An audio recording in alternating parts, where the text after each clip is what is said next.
Hello and welcome to my channel on human design. Well, today we're going to go into look at the sixth line mechanics. We're going to look at mutation. We're going to include a look at cycles and various other things. So it's some interesting questions. I'm going to start off with a question from Chris.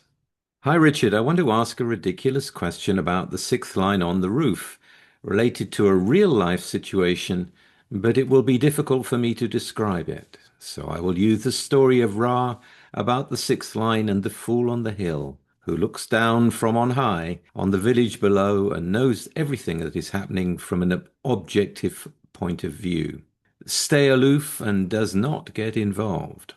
And then Chris talks about the basically the reverse of what Ra said, where the sixth line comes down and does the dirty to the fifth line by stealing his horse and then lying about it, and everybody believes the sixth line. And yet he seems so innocent and uninvolved that people trust him. Then Chris goes on, I know there are characteristics, definitions, and openness, but I'm trying to understand the sixth line mechanics. Is this the right behavior for a sixth line on the roof? Isn't this a subjective experience and involvement? To me, it looks like a third line experience from the first phase.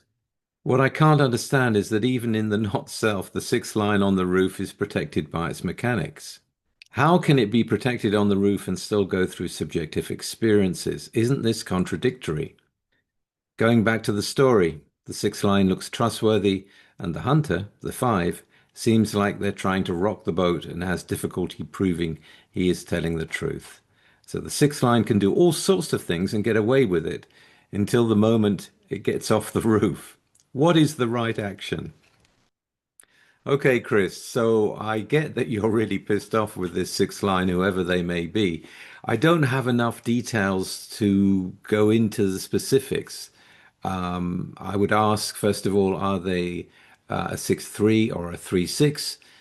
Because if they do, the six line mechanics say that they will come back into the world, to check out if something is really interesting for them. And then if it doesn't work, which it usually doesn't, they go back on the roof.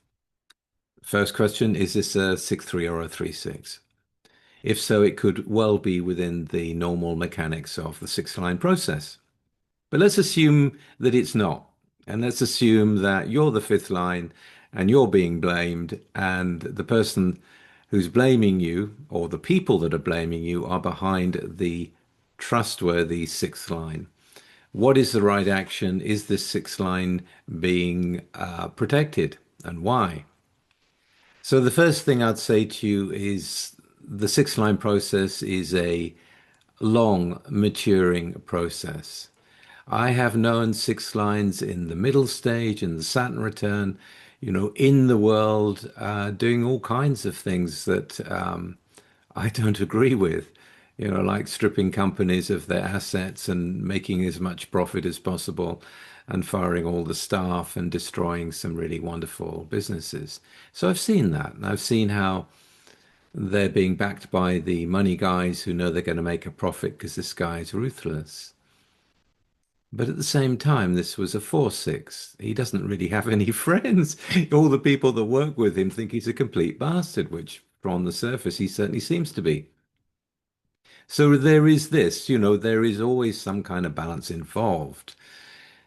I mean, it's really a matter for the sixth line to become integrous to themselves, to be authentic according to who they are. I don't have any channels, I don't have any types, I have nothing to go on.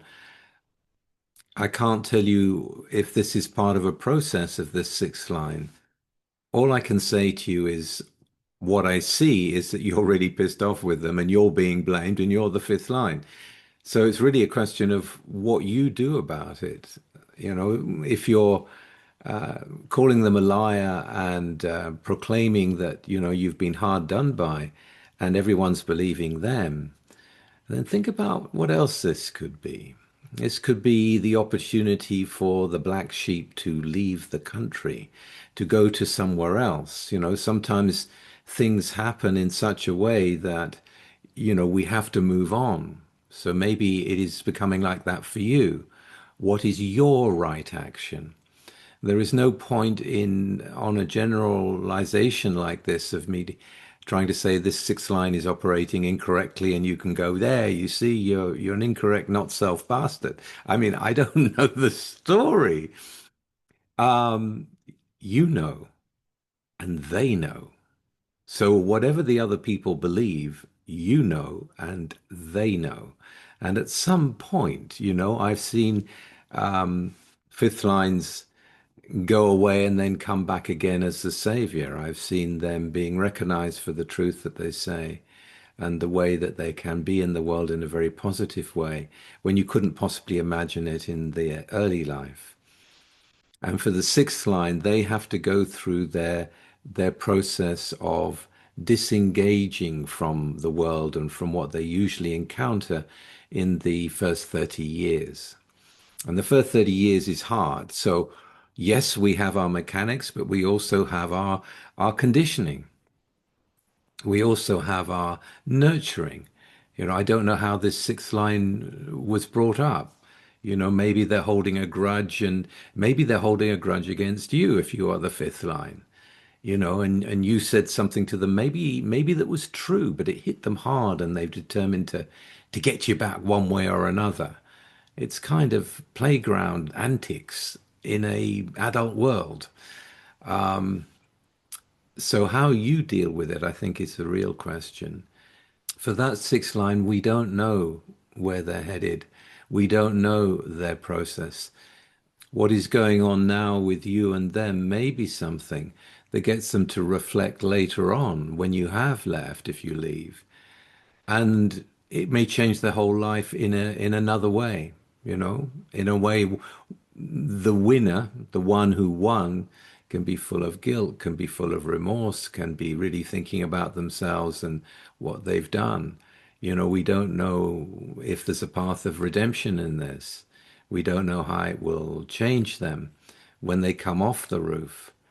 Sometimes, the sixth line comes off the roof, and in a way, all of us do. If you think back to when we were in childhood, the things that we may have said or done, we may regret when we're older. As we get older, we begin to see things in a different perspective. And the mutation of the sixth line is that it does go through very strong different perspectives. Yes, subjective. Yes, presumably aloof from it all and only getting involved if there is a point. And if the point here was for them to grab as much as they can from you through lying, then I need to know their mechanics. I need to know what could have sparked that. Either way, it could have just been a grudge from the past that has nothing to do with you. We don't know their inner process. This is a wonderful thing about human beings at the moment, anyway. We're here to find our own way to our own authenticity, and that's inner work. Now, if the sixth line isn't doing their inner work, when they come off the roof, they're going to be in a bad shape. So let things go the way they will go. It's about you getting out of it, I would say. Fifth lines are often blamed for things that they did not do. It just is the way it is. It gives them a harder edge to be able to do what they have to do in this life, in their transpersonal messenger movement. I would make use of this action that has come to you to decide what you do next. And let that be the decision, the deciding factor. Are you wasting your energy dealing with this person? Obviously. And is the fact that you've been hard done by holding you into something that you shouldn't really be involved in because it's not healthy for you? Is it that you feel like you're going to have to back down and it's just not fair? Well, it may not be fair. The world isn't particularly fair in the human world. So it's just a matter of facing reality and getting on with your life, and not letting it stop you and moving on beyond all these games. You have a lot of life to live. Don't let this get in the way. Let it be an experience that you remember and you use later on in practical ways. Okay, thank you for the question. And now a question from Channeled Explorer, who is going into a cycle change and is very concerned about it. Here's their question. I am a 1034 pure sacral generator with gate 9. I have a completely open throat and a wide split head and ajna defined through the channel of abstraction with the fourth gate hanging. I am also a 1-6 Sun, left angle cross of defiance. My Saturn is this year. I've had a very heavy life, and I know all the 6-2 things and what they say about our tripartite life. But it's almost as if I could see, couldn't act, and I was just in a flow being moved towards something. I do not like being a victim, but sometimes I think of everything I've been through, and I can't help but feel sorry for myself. Does it ever get better? Will it ever get better? There are 6-2s in my life, and even though I understand comparison never truly shows what an experience is, I can't help but envy them. It seems for me the gods stopped any ounce of grace reaching me, and everything is stagnant. Nothing I do works. I can't help but think that if this is what life is truly for me, then what's the point of trying? I'm not depressed or sad, just disappointed in the process. Was I just incarnated to be a victim of circumstance? I'm tired of nothing working out for me despite my efforts. I can't even make money for myself. Could you please give me some guidance, especially with my first Saturn return approaching? I am scared. Okay, Channel Explorer, thank you for your question. So, you are strongly individual. You have a very powerful side of the centering circuit, designed to center in on yourself, designed to explore what it is that you want to do with that power of the 34 in Pluto and that intensity in the focus of the ninth gate. But don't expect to fit in and do not compare yourself with other people. When you're so individual, it is natural to have an interior life, to really go into yourself, to align to what is true for you. And your alignment in the second gate, in the sixth line, is very fixed and narrow. You know, it's your own thing that other people don't recognize as having any value at the moment. In the head and ajna, you have the channel of abstraction with the fourth gate. So there is this very pictorial and imaginative side of you that can see many different perspectives. And there is also the fourth gate, the analytical side of you, wanting to bring out the answer for people. And so far, you know, it hasn't gone anywhere. You're still in process. It is very normal for individuals to be very sorry for themselves in a way. You know, no one understands what it's like to not be able to fit in except those that can't. And you're not here to fit in. You're here to align inside. And your fear of the future and the fear of the Saturn return that's coming, you know, you can be terrified of things with an open root and an open spleen. You can have an overactive fear of the future, since the 57 is missing from what you have in the integration channel. The motivation of the mind is to really know what is really needed, but it transfers to fear. And the perspective that you're here to see through is about survival. But survival of what? It's survival of you. It's survival of your knowing. And it's for you to find a way for it to come through you. Now, when I look into your Saturn return, I see that it's probably likely to come through some form of logical teaching, some kind of methodology or technique that you present it. The 63 comes in. The 1762, the channel of acceptance, the logical, rational, or irrational mind comes through. The 62 line 2 and the 61 line 2 come in Saturn, bringing brilliant knowing through the 61st gate. Natural brilliance, it's called. It's so beautiful. And with the 62 in the second gate, it could be it could be a gift that you have within you for writing. You know, you spend time alone, you don't fit in. Okay, well, then go in and see what comes out of you. The channel of community comes, which shows that, you're going to probably be meeting more like-minded people, perhaps from a result of what comes through you. And the channel of maturation, one cycle after another, one project after another, one poem after another, whatever it may be. So it's not to be over fearful of what's coming, it's to center you in your own life.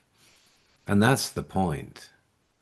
That's the point. You are in a very vulnerable place because you're a sixth line and because you're right on the edge of Saturn.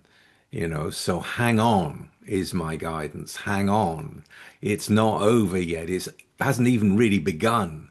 This is the place from which you begin to move upward and outward and find your place out there in the world. It's okay that you haven't found it so far. This is often happens. It's okay. There's no hurry. There's no hurry. There's no open route panic to get somewhere before, life collapses around you. You're very powerful. You know that. You've used that power in pretty pushy ways in the past, and part of your behavior also has to be taken into account with the way you've dealt with it and other people. The 13 line 4 is, you can hear so many stories, you just get tired of hearing the stuff from people. It all points to one thing. Go in. Go in. Play the music that you need to play. You've got a completely open throat. There's no fixed way of you being able to manifest. You have no idea what you're going to say or how it's going to come out. It's completely open. This is rare. This is rare. What is going on around you? What are you taking in? Without any filter, without any prejudice. That's amazing. That's being able to scan all manifestation and all communication in a very uniquely fixed way that only you can do. I am curious to what you will bring out. So don't kind of finish with this life because you can't see the point at the moment. Hang on in there. The point will become clear. Hang on in there. See that the emotional conditioning is also affecting you. You've got some pretty heavy things in the open solar plexus filters. And some wonderful things still to discover, the other sides of things. You mentioned grace. Well, you've got an openness to grace twice. That can bring forth all kinds of beautiful things. So it's not over. It hasn't even begun yet. Stay with it. We're rooting for you. And finally, we have another outsider with a question from Lauren. I never feel like I fit in. It always feels like I'm just not quite in the group. I get along with almost everyone I meet perfectly fine, but it feels like I'm just not actually part of any team or organization or even friend group that I'm in. I have two close friends and a husband who I've felt connected to. But honestly, since beginning the deconditioning process, I feel less understood by them, which causes me to feel the same way as I feel in groups, together but with little connection. I'm assuming this is temporary and kind of something that happens as I learn to be more myself. I guess my question is this. From what I understand, my chart is very individual and mutative. Does that mean feeling like I have no home with other people is natural for me and it's something to come to peace with? Or is it something that has been conditioned and I'm totally capable of being part of a team or a group? Well, Lauren, if you are highly mutative and highly individual, the only club you'll belong to is your own. And with other individuals, who can be themselves and you can be yourself. So that's really the closest that we get if it's mainly individual. Again, I haven't got your chart with me, so I don't know if there's tribal connections, so I can't give you a precise answer. But it is all part of the process. And yes, as you're going into human design and you're beginning to see the way things really are for you, it is natural for a distance to come with those that you had connections to before. You're moving more into who you are, and not everybody is going to recognize that, especially those people that are close to you that won't register the change, or if they do, they'll try and ignore it. This is kind of normal, and I can't really give you any advice on how to deal with that, apart from be true to yourself. The beautiful thing about human design is that it gives us a way of knowing how to make a decision based on our uniqueness. That's it. It is a science of what is. Your decision making takes you in the direction according to what really moves you. If you're a generator, if it's your response, whatever it may be, you have your own authority and let the cards fly where they will when you move on that authority. What you enter into is a life of far less resistance, often a life you cannot even possibly imagine at the early stages. It's just not possible to even imagine it. So rather than trying to measure what's going on around you in the familiar world and trying to connect with something outside of you that will take you into a feeling of connection, it will be through your decisions and through your inner authority that will take you where you need to go. And, what kind of groups are you trying to be part of anyway? You know, I mean, if there's no juice there for you, then there's no juice there for you, whether it's in work or whatever it may be. Where is the new? Where is the mutative? Where is the mutative that, or that needs the mutation that you carry in you? But you stay with yourself and you endure the melancholy and play music through it and let the muse come to you and new things come through you. Then it becomes easier because you know that there is this constant access if you're true to yourself, that even the melancholy, even the feeling of like surrealism in a way in this world, this is part of your reality. There's nothing wrong with it. It may not be understood by most, but it will be understood by other individuals. And maybe that kind of reassurance of being with others who are strongly mutative as well will help bring you some peace on your journey. They're a crazy lot, and they can be a lot of fun. They can also be very awkward, but so can you be. So don't take it all too seriously. Just see it unfold. That's really what I have to say to you. Okay, so thank you for your questions, everyone. I hope you viewers have enjoyed this. And if you have, please like, share, and subscribe. And I'll be back again very soon with something completely different. Bye for now.